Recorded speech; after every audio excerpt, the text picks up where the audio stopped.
ये बहू की 6 महीना हो गई शादी की, अभी तक ये कोई खबर नहीं सुनाई। बहू। हाँ माँ जी, क्या हुआ? तुमसे मैंने बोला था ना जल्दी से जल्दी मुझे गुड न्यूज सुनाओ, लेकिन 6 महीना तुम्हारी शादी की हो गई, अभी तक कोई गुड न्यूज नहीं सुनाया तूने। माँ जी ऐसे क्यों बोल रहे हैं? इतना भी जल्दी क्या है माँ जी? अरे बेशरम, इतना भी जल्दी का नाम नहीं लो, समझी ना? अगर ज्यादा लेट की ना तो तुम्हें इस घर की नौकरानी बना दूंगी मैं। जो भी सारा काम तुम्हारी जेठानी कर रही है ना, कल से तुमसे ही घर का सारा काम करवाऊंगी। ये माँ जी इतना चीख क्यों रहे हैं? माँ जी। हाँ बहू। आप इतना गुस्सा क्यों हो रहे हैं? अरे बहू गुस्सा नहीं होंगी तो और क्या करूंगी? बता, अभी तक इसे खाना बनाने तक नहीं आया है।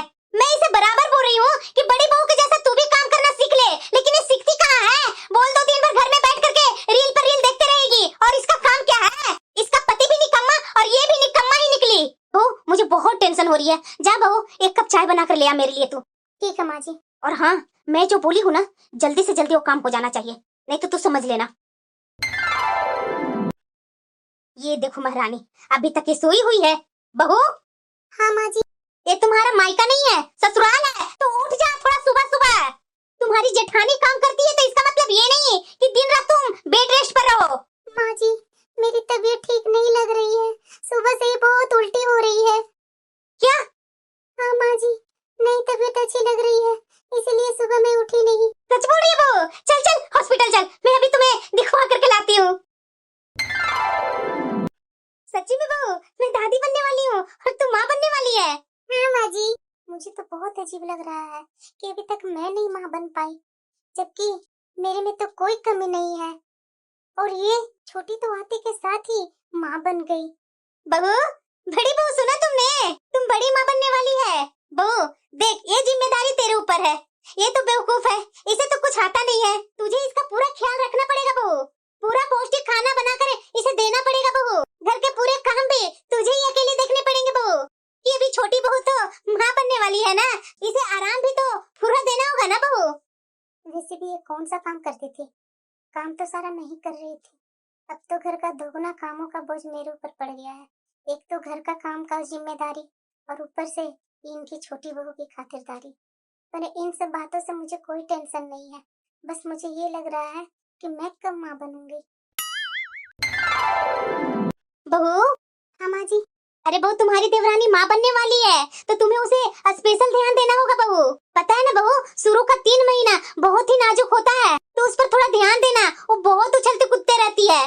जी माँ जी, मैं ध्यान दूंगी। अरे बहू, तू ही तो मेरी एक प्यारी बहू है जो मेरा हर बात मानती है, और क्या वो तुम्हारी देवरानी बात सुनती है। तो बहू अपनी छोटी देवरानी पर थोड़ा इन दिनों खास ध्यान देना बहू, उसे देखना जैसे तैसे वो खाना ना खाने लगे। जी माँ जी, मैं ध्यान दूंगी। ठीक है बहू, थोड़ा ध्यान देना बहू अपनी देवरानी पर।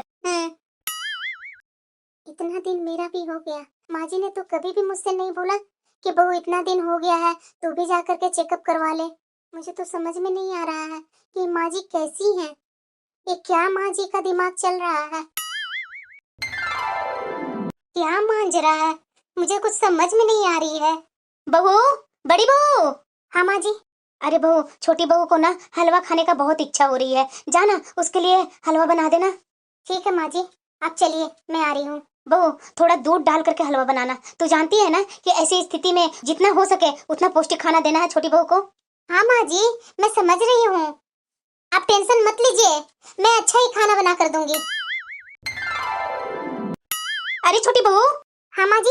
अरे बहू, तू किचन में क्या कर रही है? चल यहाँ से। माँ जी वो क्या है ना कि मुझे कुछ चटपटा खाने का मन हो रहा था, इसीलिए मैं आ गई किचन में कुछ बनाने अपने लिए। अरे बहू, उसके लिए बड़ी बहू है ना, उससे बोल दो ना, वो बना दिया करेगी, तू क्यों किचन में आ जाती है? बड़ी बहू, कहाँ गई बड़ी बहू? हाँ माँ जी। देख बहू, तुम्हारी छोटी देवरानी कर क्या रही है, किचन में आकर के अपने लिए कुछ खाना बना रही है। बता, इसका और इसके बच्चे को कुछ हो गया तो मैं क्या दिखाऊंगी अपने छोटा बेटा का मुंह? बहू मैंने तुमसे बोला था ना कि छोटी बहू को अब से तुम्हारे ऊपर जिम्मेदारी है, तो ये किचन में क्या कर रही है बहू? माँ जी मुझे क्या पता, मुझे तो इसने बताया भी नहीं था कि इसे कुछ खाने का मन हो रहा है। छोटी कुछ खाने का मन था तो मेरे से बता देना चाहिए था ना तुम्हें।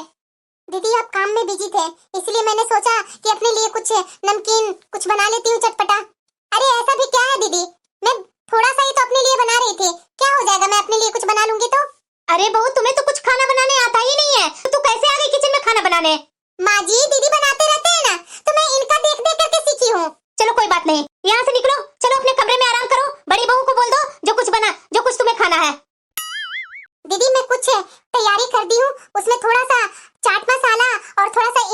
पे डाल दीजिएगा, बस इतना ही और कुछ नहीं।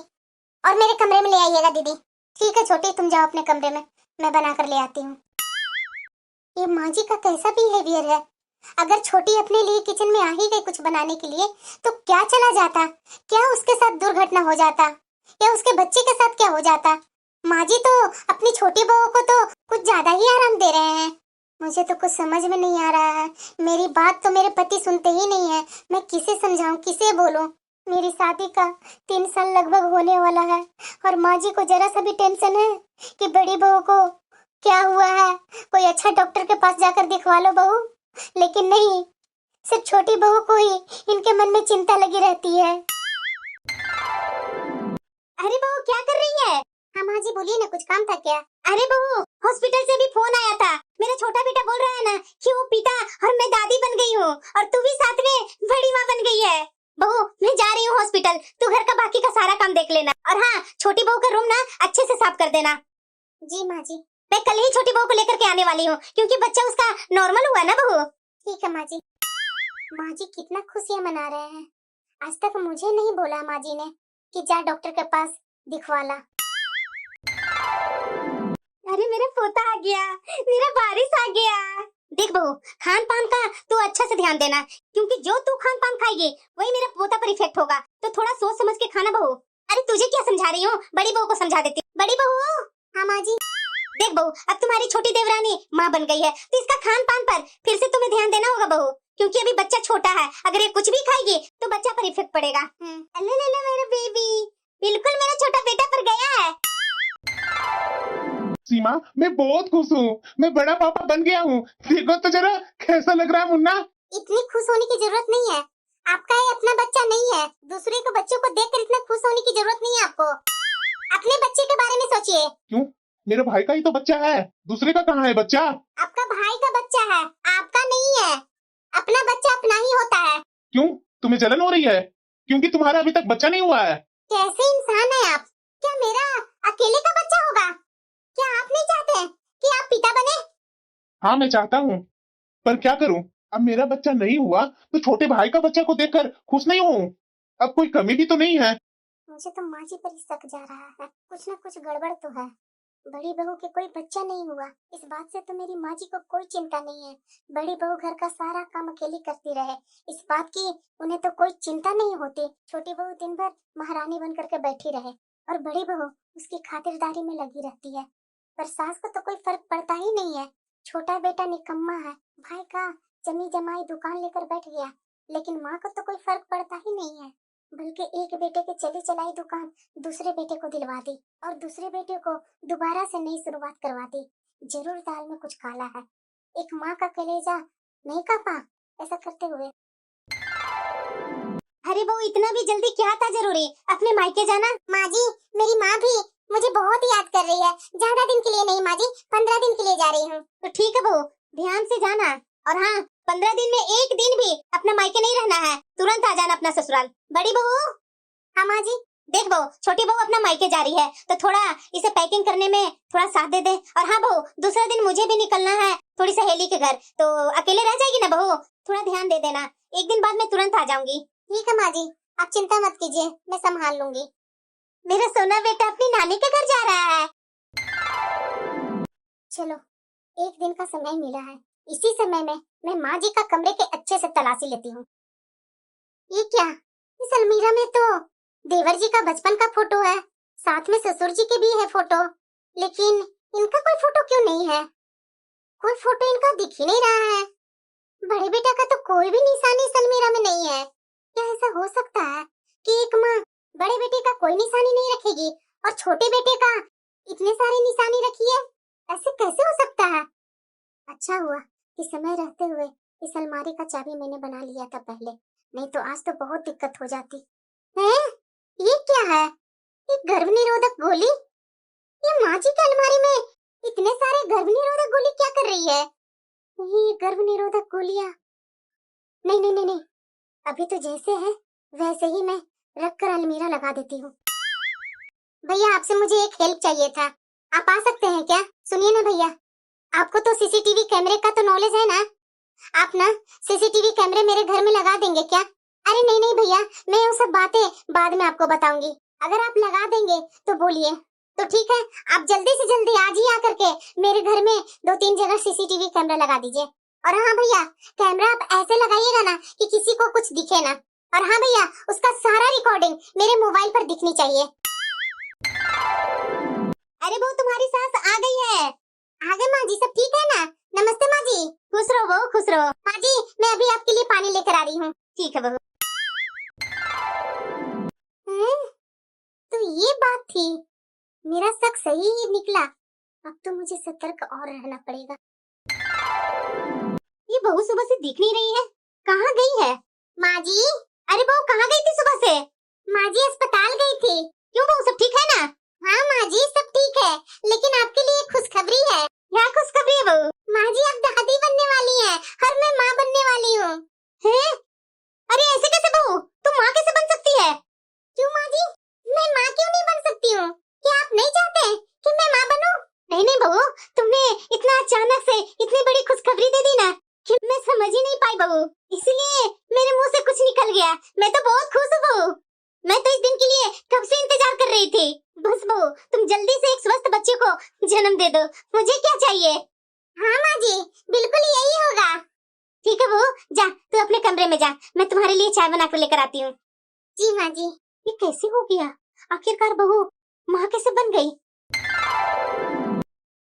चलो, बड़ी बहू के लिए लड्डू बना दी। चलो मेरा काम तो हो जाएगा। बड़ी बहू। हाँ माँ जी, आपने बुलाया था क्या? अरे हाँ बहू, मेरी बड़ी बहू माँ बनने वाली है, तो ऐसी थोड़ी ना मैं छोड़ दूंगी। देख बहू, तुम्हारे लिए ना पौष्टिक लड्डू बनाई हूँ, तो ये लड्डू सुबह खाली पेट में 2-2 लड्डू खा खा करके 1 गिलास दूध पी लेना बहू, ताकि तुम्हें बहू कोई कमजोरी ना हो। सच में माँ जी, आप मेरी कितनी अच्छी सास है, इतना मेरी ख्याल रखते हैं आप। जरूर मैं ये लड्डू खाया करूंगी माँ जी, आप इतना प्यार से जो बनाए हैं। तो और क्या बहू, मेरे लिए तो बहू दोनों बहू बराबर है। देखा था ना तूने, छोटी बहू के भी समय में मैंने ऐसा ही लड्डू बना करके उसे दिया था ना, तो वैसे तुम्हें भी दे रही हूँ लड्डू बना करके। तो बहू याद करके डेली 2-2 लड्डू खाली पेट में खा लेना बहू। जी माँ जी। चलो, इस बार तो मेरा काम हो ही जाएगा। सीमा संभल करके रहना, 7वां महीना तुम्हारा स्टार्ट हो गया है। हाँ हाँ, संभल करके तो रहना ही पड़ेगा, क्योंकि चप्पे चप्पे पर दुश्मन पड़े हुए हैं। क्या, ये क्या बोल रही है सीमा तुम? अरे नहीं नहीं नहीं, ऐसे ही मैं मजाक कर रही थी। तू भी ना सीमा, मुझे तो तू डरा ही देती है। ये बहू का तो 7वां महीना चलने लगा और मुझे तो हैरानी हो रही है, इसका कुछ बिगड़ क्यों नहीं रहा है? कुछ गड़बड़ होने से पहले मुझे ही कुछ दिमाग अपना लगाना पड़ेगा। बेटा, मुझे तुमसे कुछ जरूरी काम था। बोलो ना माँ। देखना बेटा, ये कुछ कागजात हैं। ये किस चीज का कागज है माँ? अरे बेटा, ये कुछ जमीन का कागजात है जो तुम्हारे नाम पर है, और तुम 2 भाई हो, तो यह बात तो ठीक नहीं है ना बेटा कि सारी जमीन तुम्हारे नाम पर रहे। दोनों में तो बंटवारा हो जानी चाहिए ना बेटा। और तुम्हारे नाम पर बैंक का एक लॉकर भी है, उसके भी नॉमिनी तुम ही हो, ना कि मैं। तो तुम एक काम करो बेटा, भाई का हिस्सा कभी रखना नहीं चाहिए। ये सारी जमीन वैसे तो बराबर बराबर तुम दोनों भाई में बंटनी चाहिए, लेकिन तुम तो जानते ही हो कि तुम्हारा भाई किसी लायक नहीं है बेटा। तो अगर बराबर बराबर का बंटवारा करोगे तो वह तो बेचारा अपने परिवार के साथ भूखा ही मर जाएगा बेटा। और तुम तो इतने काबिल हो कि बहुत कुछ कर लोगे अपनी जिंदगी में। तो यह जमीन तुम अपने भाई के नाम कर दो बेटा, कुछ तो उसका फ्यूचर सिक्योर हो जाए बेटा। और तुम तो खुद ही कमा कर काफी संपत्ति खड़ी कर लोगे, और बैंक में जो जेवर है वो भी निकाल कर अपने भाई को दे दो, ताकि उसका फ्यूचर सिक्योर हो जाए। तुम तो इतना अधिक कमाते हो कि फिर से ढेरों जेवर अपने लिए बनवा लोगे, और मैं तो वैसे ही बूढ़ी हो गई हूँ, मुझे क्या चाहिए बेटा? माँ, ये कौन सा जमीन है? मुझे तो पता भी नहीं है। और यहाँ गांव की तो सारी जमीन हमारे पिताजी के नाम पर है ना, जो कि दोनों भाई में बराबर बटेगी। फिर यह जमीन मेरे नाम पर अकेले क्यों है माँ? और यह जमीन तो हमारे गांव का भी नहीं है माँ, किसी और गांव की है। फिर यह मेरे नाम पर कैसे है? मुझे तो कुछ भी पता नहीं है माँ। वही तो, गांव की जमीन तो आधे आधे दोनों भाई में आधे आधे बटी जाएगी बेटा। ये घर भी आधा आधा दोनों भाइयों में बराबर बटेगा। पर यह दूसरे गांव की जमीन है, तुम तो इतने काबिल हो कि तुम कहीं भी कुछ कर लोगे, इसलिए बोल रही हूँ बेटा, यह दूसरे गांव वाली जमीन तुम अपने छोटे भाई के नाम कर दो। माँ, मैं कर तो दूंगा, लेकिन यह तो बताओ ना कि ये जमीन किसकी है और मेरा नाम पर क्यों? पापा इस जमीन को ऐसे मेरे नाम पर करके क्यों चले गए? यह तो अपने पापा से ही पूछना, क्योंकि मुझे भी यह बात पता नहीं है और तुम्हारे पापा इस दुनिया में तो है नहीं। वैसे यह जमीन उन्होंने ही खरीदी थी जब तुम्हारा छोटा भाई पैदा नहीं हुआ था, इसलिए शायद तुम्हारे नाम ही कर दी होगी। पर अब तुम्हारा छोटा भाई भी है बेटा, तो उसका भी तो हक बनता है ना। और तुम तो इतना काबिल हो और ऊपर से तुम अपना छोटा भाई का बड़ा भाई हो। वह कितना निकम्मा है तुम्हें तो पता है ना, इसलिए मैं तुमसे यह जमीन उसके नाम करने के लिए कह रही हूँ। ठीक है माँ, मैं जमीन छोटे के नाम कर दूंगा, लेकिन जेवर लॉकर इन सब के बारे में तो मुझे कुछ पता ही नहीं है। हाँ बेटा, तुम्हारे पिताजी ने वो लॉकर लिया था और उस लॉकर में तुम्हारी दादी के जेवर पड़े थे और उस वक्त तुम्हारा छोटा भाई पैदा ही नहीं हुआ था, तो तुम्हारी दादी अपने पोते के बहू के नाम पर ये जेवर करना चाहती थी, इसलिए लॉकर की नॉमिनी तुम्हें बना करके चली गई। तो बेटा उस पर भी तो तुम्हारा छोटा भाई का बराबर हक बनता है ना। लेकिन बेटा मैं तुम्हें पूरा उसे देने के लिए इसलिए कह रही हूँ कि क्योंकि मुझे पता है वो आगे जाकर के कुछ कमा नहीं पाएगा, तुम तो बहुत कुछ कर लोगे ना। ठीक है माँ, तुम सही बोल रही है, मैं तो इतना काबिल हूँ ही कि मैं खुद खड़ा हो सकता हूँ, लेकिन मेरा छोटा भाई सच में काबिल नहीं है। अपनी चली चलाई दुकान उसे दे दी, लेकिन उस दुकान को भी वो बर्बाद कर दिया। इतनी खुल्लम खुल्लम दो बेटों में भेदभाव कर रही है और इस बेटे को तो आंख पर ऐसा पर्दा पड़ा है कि अपनी माँ की सच्चाई दिख ही नहीं रही है। अरे सीमा, पेन देखी है क्या? क्यों, पेन क्यों चाहिए? अरे माँ ने कुछ पेपर पर साइन करने के लिए बोल रही है, इसलिए मैं पेन खोज रहा हूँ। पागल हो गए हैं क्या? आप उन पेपर पर साइन नहीं करेंगे। ये क्या बोल रही है सीमा तुम? मैं आज आपको बहुत बड़ी सच्चाई दिखाना चाहती हूँ। सच में तू पागल हो गई है। पागल मैं नहीं, आप हो गए हैं। आपका आँख होते हुए भी आप अंधे हो गए हैं। इतने दिनों तक आपकी औलाद नहीं हो रही थी और आपकी माँ को कोई फर्क नहीं पड़ रहा था, और जब आपकी औलाद होने वाली है तो आपकी माँ परेशान हो रही है कि आपकी औलाद क्यों होने वाली है। ये कैसी बातें कर रही हो तुम? माँ तो बहुत खुश है। वो दिखाती है पर वैसा नहीं है वो। मैं आपको आज सारी सच्चाई दिखाऊंगी। बहू तुम कैसी बातें कर रही हो? क्यों माँ जी, मैं ठीक बात नहीं कर रही हूँ? मैं क्या गलत बोल रही हूँ? इन्हें आपकी सच्चाई नहीं दिख रही है, पर मैं जब से इस घर में आई हूँ मैं रोज आपकी एक नई सच्चाई देखती हूँ और मुझे बहुत अच्छे से समझ में आ गया है कि कुछ तो बात है। मैं और आपका बड़ा बेटा आपके लिए कोई मायने नहीं रखते हैं। आपके लिए तो आपका छोटा बेटा, छोटी बहू और उसका बच्चा ही सब कुछ है, और इसके पीछे क्या सच्चाई है वो आप जानती ही हैं। लेकिन मैं भी बहुत कुछ जान चुकी हूँ, जो आज इन्हें मैं बता कर ही रहूंगी। इनकी आंखों पर से पर्दा उठा कर ही रहूंगी। दिमाग ठीक तो है ना तुम्हारा? माँ के खिलाफ क्या क्या बोले जा रही है? अच्छा, आपको ये सच्चाई दिखाती हूँ मैं आपको। ये देख लीजिए अपनी माँ की सच्चाई। दिख रहा है ना माँ जी कैसे चुपके से किचन में आती है और ये गोलियां डालती है दूध में, और दूध में गोलियां डाल के ये दूध मेरे कमरे में कैसे लेकर के आ रही है मुझे पिलाने के लिए। दिख रहा है ना आपको? ये दूध देखिए मैं कैसे माँ जी से छिपा करके ये सारे दूध सिंक में डाल रही हूँ। ये क्या है? ये कुछ नहीं है, ये गर्भ निरोधक गोलियां डाली गई है जो आपकी माँ हर रोज दूध में मिलाकर ये गोलियां पिलाती थी। पिछले 3 सालों से माँ जी यही करते आई हैं, इसलिए कोई कमी नहीं होने के बावजूद भी मैं माँ नहीं बन पा रही थी। लेकिन जब से मैं दूध पीना छोड़ा है तब से ही मैं माँ बनी हूँ, और माँ जी को पता भी नहीं था। मैं माँ जी का दिया हुआ दूध मैं पीती नहीं हूँ, बल्कि सिंक में डाल देती हूँ, क्योंकि मुझे इनकी सच्चाई पता चल गई थी और मुझे इन पर काफी दिन से शक हो गया था। इसलिए ये सहेली के यहाँ गए थे ना, उसी दिन ये सारे काम मैंने करवाया था। अपने भाई को बुलाकर सीसीटीवी कैमरे किचन में और इनके बेडरूम में लगवा दी थी, और इनसे छिपाकर। इन्हें इसके बारे में कुछ भी पता नहीं था। मैं तो बस इनकी सच्चाई जानना चाहती थी, जो कि अब आपको समझ में आ गई होगी। और हाँ माँ जी, याद है ना आपको गर्भवती होने के बाद आप मेरे लिए जो लड्डू बनाए थे, याद है ना कि भूल गए? उस लड्डू बनाने की वीडियो भी मेरे कैमरे में अभी है। कैसे आप उस लड्डू में दवाई मिलाए थे कि मेरा बच्चा गर्भ में ही खत्म हो जाए। जो माँ जी का बनाया हुआ एक लड्डू भी मैं नहीं खाई थी। मैंने सीसीटीवी कैमरे में ये फुटेज पहले ही देख ली थी कि कैसे माँ जी लड्डू बनाते हुए उसमें मिला रहे थे अपनी दवाइयाँ। तभी से मैं वो लड्डू एक भी नहीं खाई। माँ तुम बताओ, मैं तुम्हारे मुंह से सुनना चाहता हूँ कि सीमा के दूध में तुम क्या मिला रही थी और इन लड्डुओं में कौन सी गोली मिलाई थी? इनसे आप क्यों पूछ रहे हैं? मैं आपको बताती हूँ। अरे पागल हो गए हो क्या? ये सारी गोलियां तो ताकत की है, जो वो दवाई खाने में नाटक करती थी। तो मैं इसे कभी दूध में मिलाकर देती थी, कभी लड्डू में मिलाकर देती थी, ताकि इसके पेट में दवाइयाँ चली जाए। और क्या हो सकता है? पता नहीं बहू के मन में किसने ऐसी बात भर दी। अगर मैं झूठ बोल रही हूँ ना, तो आप उन लड्डुओं को जांच करवाइए, उसमें आपको पता चल जाएगा कि उसमें कौन बेटा, बहू मुझे गलत साबित करने के लिए कुछ भी कर सकती है। क्या पता इन सारे लड्डू में इसी ने सारी गोलियां मिलाई होगी। मैंने तो इसमें ताकत की गोलियां मिलाई थी। नेकी करने के चक्कर में अपना ही हाथ में जला बैठी। तुम मेरे ऊपर सब कैसे कर सकते हो बेटा? देख लो बेटा, यही मेरी इज्जत है। इसने मेरे कमरे में और किचन में कैमरे लगवाए। इतना ही भरोसा है तुम लोग को मुझ पर। सीमा, ये क्या कर रही है तुम? अच्छा ठीक है, मैं गलत हूँ ना? सब कुछ मैंने किया है ना? सब मैं मानती हूँ। एक काम कीजिए, मैं आपकी माँ की अलमीरा तो खोल नहीं सकती हूँ ना? चलकर अपनी माँ की अलमीरा ही खोल करके देख लीजिए। उनकी अलमीरा खोल करके देखिए, उस अलमीरा में से क्या निकलता है, और फिर खुद जा करके उसका जांच करवाइएगा आप। ठीक है बेटा, मैं मुझ पर विश्वास नहीं हो रहा है ना, तो जाकर मेरा अलमीरा ही खोल करके देख लो, यकीन आ जाएगा। ये क्या, मैं बोली क्या? तुरंत चला गया देखने के लिए। सच में ये सारी गोलियां तो गर्मी निरोधक गोलियां है। माँ, आपके अलमीरा में ये गर्मी निरोधक गोलियां इतने सारे क्यों पड़ी हुई है? पता नहीं बेटा, ये बहू मेरे किस जन्म के बदला ले रही है। ये गोलियां मैंने अपने अलमीरा में नहीं रखी हूँ। मुझे तो लगता है ना बेटा कि ये सारी गोलियां बहू ने किसी तरीके से मेरा अलमीरा खोलकर सारी गोलियां इसमें रख दी है, मुझे फंसाने के लिए।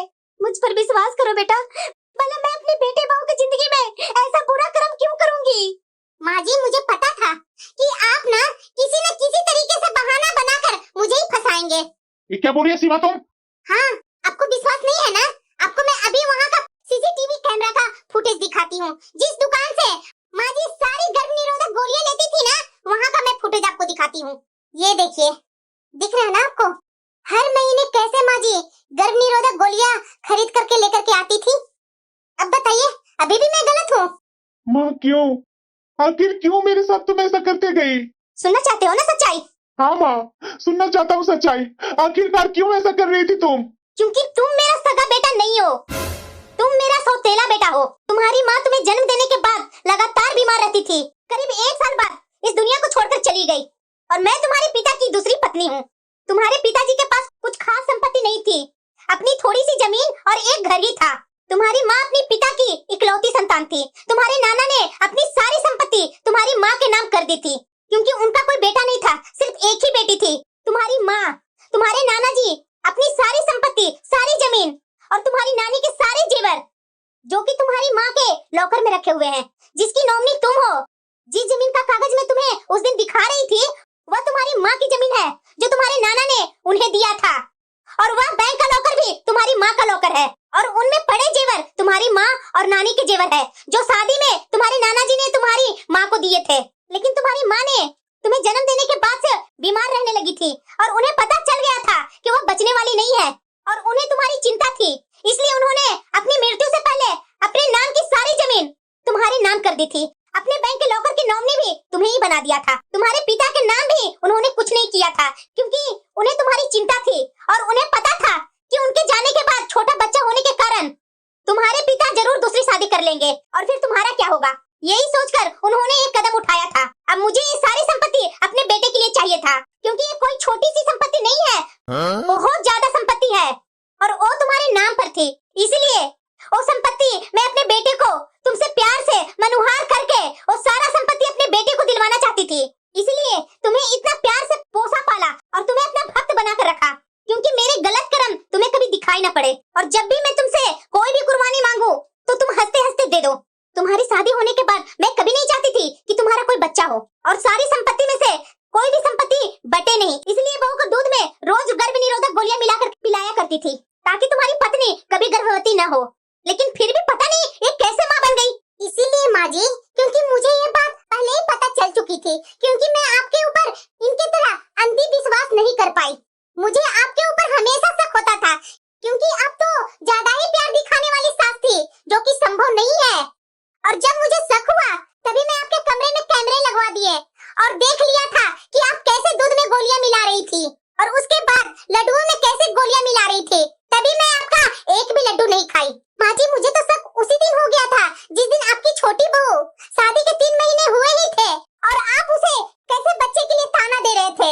तभी मुझे समझ में आ गया था कि जरूर कोई बात है, और मैंने फैसला कर लिया था कि अब मैं सच्चाई पता लगा कर ही रहूंगी। जब सारी सच्चाई जान गई है ना, तो सुन लो, तुम मेरी सगी बहू नहीं है, और न ये मेरा सगा बेटा है। तुम दोनों मेरे सौतेला बेटा और सौतेली बहू हो। इसलिए मैं चाहती थी कि सारी संपत्ति मेरा छोटा बेटा के नाम हो। तुम लोग को खाली हाथ करके मैं इस घर से निकाल दूं, लेकिन इससे पहले ये बहू ने सारी सच्चाई खोलकर रख दी। जिस पर मैं अंधा विश्वास करता था, वो माँ इस तरह से मेरे साथ धोखा कर रही है। अब मुझे समझ में आ रहा है कि कैसे मेरी माँ जमी जमाई दुकान मेरे छोटे भाई को दे दी। गलत हो या सही, हर वक्त माँ भाई को ही साथ दिया करती थी। क्यों मुझे माँ डॉक्टर के पास न जाने के लिए बराबर बोलती थी? क्यों मेरी माँ अपनी छोटी बहू को बच्चा करने के लिए इतना जोर डालती थी? कैसी मेरी माँ थी?